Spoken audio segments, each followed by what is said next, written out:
Let's go ahead and check out Florence and talk about what's going on because they are getting absolutely hammered along the Carolina coast and right around Wilmington specifically. Hurricane Florence, a Category 1 as of last night, still there this morning, 90-mile-per-hour sustained winds. In the track, look at this. It's only moving west-northwest at 6 miles per hour. This is part of the problem with the potential for massive flooding down there. This storm is just crawling, and it may even lose a little more forward speed as it works its way inland over the next 24 hours. So there's the satellite presentation as it works its way in. Wilmington roughly right about there, and as we zoom in, you'll be able to see it. The eye wall pretty much impacting Wilmington. It's made its way onshore. The center of circulation still slightly offshore, though at any point over the next hour or so, I will likely find out that it's made official landfall. So landfall imminent along the North Carolina coast, very close to Wilmington. The outer rain bands stretch all the way up to Raleigh, though. You can see those arcing through northern North Carolina. And if we look at the rainfall totals, they have already picked up upwards of a foot of rain, 8 to 9 to 10 inches of rain. This is radar estimated.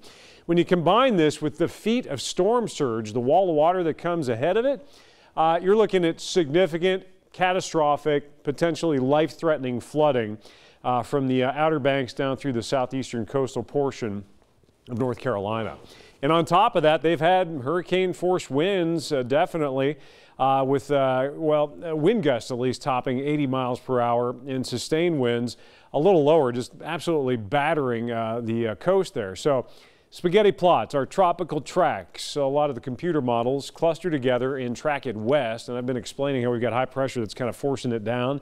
Eventually that high will relent, and what's left of Florence will find that weakness and start that track north and eventually northeast, which means it's going to run potentially right into eastern Kentucky. And if you look at the National Hurricane Center official forecast track, pushing it into eastern South Carolina by early tomorrow morning and then arcing it up pretty much over Columbia, South Carolina, through the Midlands into the upstate, and then right through eastern Tennessee and potentially impacting eastern Kentucky by Monday. This would be the second time that Kentucky has been impacted by the remnants of a tropical system. Remember Tropical Storm Gordon that faded but packed a major punch as far as heavy rain goes. This will be a quicker hit, so we're not expecting a repeat performance of that soaking, and there it continues to roll off to the northeast into the middle of next week.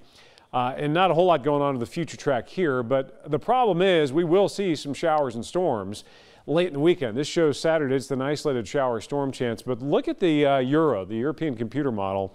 The precipitation, nothing into western Kentucky, and then as soon as you head east, get closer to that low, look, they could pop an inch or two of rain into far eastern counties. That'll be the disparity in coverage between what happens west and east late in the weekend, early next week.